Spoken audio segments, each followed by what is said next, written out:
Hello Internet, I'm me. And this is Kyuryoger, episode 5. Now, I started this having fun. Kyuryoger episode 4 was amazing, and I really loved it. And it's one of my favorite episodes now.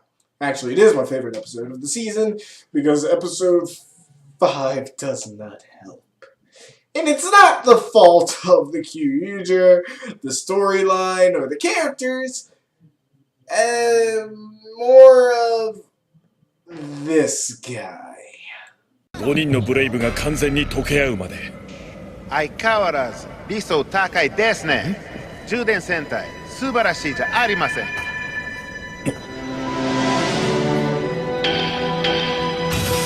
おお、ラミレス。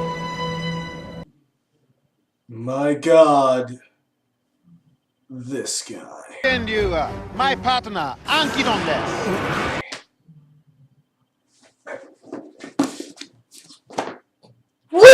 Read the book! God, you suck! You suck at acting, sir! Fuck! I cannot act this motherfucker!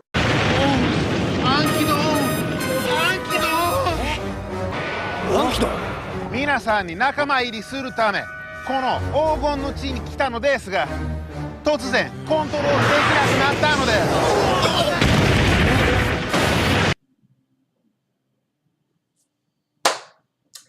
And fuck, the fucking music is acting more for him than him. Okay, you can now see my main problem with this episode. It's this fat bastard. And I know. Oh, wait, Devin. Oh, what are you talking about? Oh, dude, come on. He's acting and he has to speak Japanese at the same time. It must be so hard, right? Wouldn't you? You couldn't act the exact same way, could you? It's not just his voice. Literally, go back. Just rewind this video. Look at how he moves, how he delivers the lines. It's not just the fact that it sounds like he's trying to remember the lines in Japanese so that he can say them, almost like he never freaking read the script. But it also seems like he moves like a robot. Like, it's always like this, and this, and I'm like, motherfucker, God, Jesus Christ. And I haven't even shown you the best part of his acting prowess is near the end of the episode. Oh my God, it's like, and the funniest part is the editor. The editor of this episode clearly saw this motherfucker couldn't act, so they tried to cut him out of the episode as much as possible. Though, trust me, once he comes into the episode, you're just like, you're taken out of the episode almost immediately by his shit acting. Like, quite literally, there is a part that is clearly written for this guy to give exposition on why he has a Volt Sword, and that there are 5 other Volt Zords that make up the 10 Great Volt Swords. But they cut out his exposition for that and just give it to Torin, opting to just let his ass sit in the corner while all this happens, only giving him the bare bones lines to give him exposition dump about why he's there, the fact that, spoilers, he's a ghost, and that he has a connection with his Volt Sword. Other than some minor character development and exposition, they edit the fuck out of him. Even to the point where at the end of the episode, when he's crying out to his Volt Sword, hilariously blandly, might I add, the music drowns out most of his line. And it's literally 3 words. Yeah, don't fucking believe me? Here it is. Come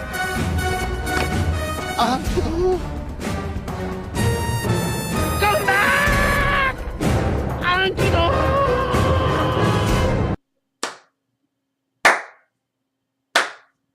Oscar worthy right there. Oscar fucking worthy. I'm sorry. But why? Why couldn't we just grab the black guy from Kamen Rider Wizard? He fucking could act and speak Japanese at the same time. He was better. Sure, he was a little stiff sometimes, and he was pretty much just acting like a giant cat, but he was better. He was more fluent. His Japanese didn't sound as stiff and as broken as somebody who just now learned it. Hell, boku wa nihongo hashimasu. Demo mazu joushu jarimasen da. Yeah. I barely speak Japanese. Boku wa skoshi nihongo hashimasu. Skashi, I can act better than him. I sound like I have more of a Japanese dialect than him. When an internet reviewer can outact and outspeak Japanese on YouTube, reevaluate your job. Alright? But now that I'm done harping on all that bullshit, let's get back to the episode proper. In this episode, we actually get to see what happens when the happiness day boss or debut monster decides to actually try to do something. And actually, for a villain's plan, it's probably the best plan ever. I'm sorry, I have to laugh because the villain's plan is to make everyone some delicious cake. That's it.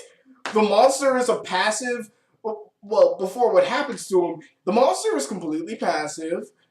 Just wants to make people smile, make some beautiful and delicious looking cakes, and nobody wants to fuck with him. He's just this really nice guy who makes really good cakes, and it starts. And I mean, like the happiness meter. I'm sorry. If the day boss just wants to take over the world, keep pumping out those happiness monsters. Because for the first time, not only did the monsters start winning and their totem, like the happiness totem just skyrockets up with energy, before the Kyuryoger even notice the monster, the totem is already halfway full. And the only reason the Kyuryoger even noticed the monster is because the monster actually gets corrupted somehow. It's a mystery. And actually starts giving everybody these terrible cavities. And, I skipped over a part, but I'll come back to it. Giving them cavities. Attracting the attention of the Kyuryoger, having an entire crowd full of restaurant patrons screaming and hollering in pain, which, after coming from the dentist, I know how they feel, about their teeth just pretty much rotting in almost every part of their teeth. There's nothing but cavities, which, if it was realistic instead of CGI, would have been completely and utterly disgusting. But, of course, the Lieutenant of Smiles and her lucky assistant don't know what the hell's going on because they were just making cakes and all of a sudden cavities. I know cavities, cakes equal cavities, but not that fast. And they don't know why their monster has actually turned corrupt. The monster actually is telling the Kyuryoger, yeah, they don't know what's going on because I did it myself and they have nothing to do with it. So the Green and Black Ranger go out after the monster as the rest stay behind to take care of the rest of the victims who have all had their teeth filled with cavities.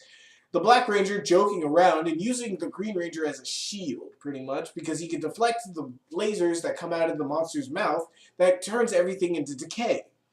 Using this, the Green Ranger actually, with his more serious personality, as demonstrated by his practice of Kendo and Bushido, and pretty much being a martial artist and wanting to actually take a fight seriously, doesn't appreciate the Black Ranger actually fucking around with him and using him as a shield, causing them both to be defeated by the monster and letting the monster get away. Previously, a part I skipped, actually this all ties back to a point where they were all actually practicing the Volt Sword, the batteries, that actually have different powers, 25 in each, allowing the Kyuryoger to actually use different abilities and powers. So, as they were testing them out, the Black Ranger was joking around and shot the Green Ranger with a new battery that makes everything flat. So once the Green Ranger tried to block it with his sword, it turned his blade flat and kind of pissed him off. seeing that the Green Ranger actually has a huge problem with the Black Ranger, mostly because he just is a jokester and never takes anything seriously. And yes, the ghost fat white gladiator beard guy is also supposed to be carefree and funny and happy and blah blah blah, but whatever. Anywho, because he plays so little of a point in the plot, the Red Ranger actually points out later on after the battle that the Black Ranger is actually trying to show his own way of appreciating the Green Ranger for his seriousness and dedication, and not only his abilities to block most energy-based attacks and shots, by actually showing that, by joking around, by showing that, he's just kidding, he doesn't care, he's a carefree guy, but actually, underneath it all, it's his way of showing appreciation and trying to do selflessness. It's just he masks it under a different emotion. Which actually brings me to the Red Ranger, real quick for character development. The Red Ranger, actually, a lot of people are getting annoyed because it's like, it's that whole Geki Dan or Gintaro Kisaragi thing where he wants to make friends with everyone and he's nice and bah! I hate that character. I'm like, honestly, we keep getting shown, especially in episode 4 and 5, that the Red Ranger actually just keeps a smile no matter what the situation, probably because of most emotional damage. Even to the point where in episode 4, when he was severely beaten up and pretty much almost shot and killed, he actually keeps a smile on, even though he's facing heavy damage and is actually feeling pain from just standing up. He's trying to hide a lot of pain and a lot of hurt while actually trying to be a responsible leader by covering it with a smile. But then again, this is more of a theory than an actual fact, and just me observing things in an episode and putting definitions to them. Maybe true, maybe not. But anyway, the rest of the episode is pretty much the monster keeps getting corrupted more and more by this mysterious force and causing more havoc to go around, even infecting the Black Ranger's teeth with its deadly cavities. God, cavities suck. And they even use the word cavity creep in this. Love it. So the Kyuryoger all gang up and try to break his teeth, literally, because they think that is the source of his power. But every time he shoots, his teeth actually bounce back anything that is shot at his teeth. And he only has 6 shots, though. So, he letting them know this, they try to figure out a way to break his teeth, even though it deflects back everything that he does. So the Black Ranger figuring out that if you combine the powers of anybody in the Kyuryoger team, but specifically more black and green, that you can actually overpower it and bust his teeth. So, they do just that. Busting his teeth and killing him. And then, well, not killing him, but more of knocking him out until that weird assistant of the Lieutenant of Smiles comes up and tries to water him with that stuff. He takes the pot plant thing and just like dumps the water on him, turns giant, and they call up their Megazord. Which this time, now that they've actually become a stronger team, because Black and Green have actually settled their differences, they actually can now use, the Stegosaurus is no longer now a shield, but with all 5 of them in the Megazord, they can now have the Stegosaurus turn into an awesome kick-ass blade. I actually forgot the actual name for it, sorry for that everybody, but it's pretty cool, giving the Kyuryoger actually a double blade thing, more like a sword and a drill, but still pretty cool. Defeating the enemy and taking him out. And then, of course, it ends with, because the fat dude's Volt Sword won't listen to him, and for some mysterious reason, it turns out there's a monster on his Volt Sword that is a corrupting monster, and is what corrupted the happy monster that was baking pastries. That evil bastard. He cost us all our cakes. And of course comes that famous scene that I showed before, because he runs off with the ghost guy's Volt Sword, who's a warrior spirit, but he's a fucking ghost, who cares? It's described, I'm a warrior spirit, I'm the spirit of a warrior, somebody who keeps fighting even after death. I'm like, you're a ghost, shut up. But, yeah. He, his Volt Sword's being taken over by some monster that almost nobody knows about. So, who is this mysterious monster? We don't know, but we're gonna have a pink centered episode next time. But what do I think about this episode as a whole?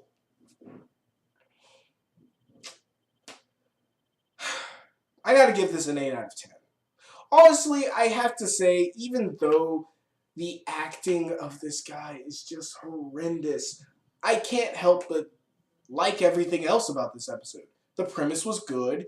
The villains were actually pretty smart with an actual tactic that, if wasn't interrupted by a corrupting monster, would have gone off without a hitch and nobody would have actually noticed. You could have enslaved all of humankind with just happiness and bakery. Anywho, other than that, other than the abysmal acting of that one guy, everything else in the episode actually seems pretty good. In thinking about it, the hotshot and the disciplined martial artist would actually clash in a team. And it made a lot of sense that their clash was a bit more organic, of one trying to be completely serious, while the other one is trying to mask his seriousness and, well, his stress out of joking and playing around. And that was actually a pretty good entrance into it. And I even liked that the Red Ranger wasn't so much center-lined in this episode as more of a mediator instead of an actual, oh, let me save the day and do stuff because I'm the Red Ranger. More of a, hey guys, calm it down. Or helping each other, helping both of them understand each other a bit more instead of actually being the center of attention. Even actually letting them take on the final move. Oh, I'm messing. But hey, other than that terrible guy's acting, I still give this an 8 out of 10 and say, hey, go watch it. It's still a fun episode if you could just ignore that one guy. So until next time, y'all, peace.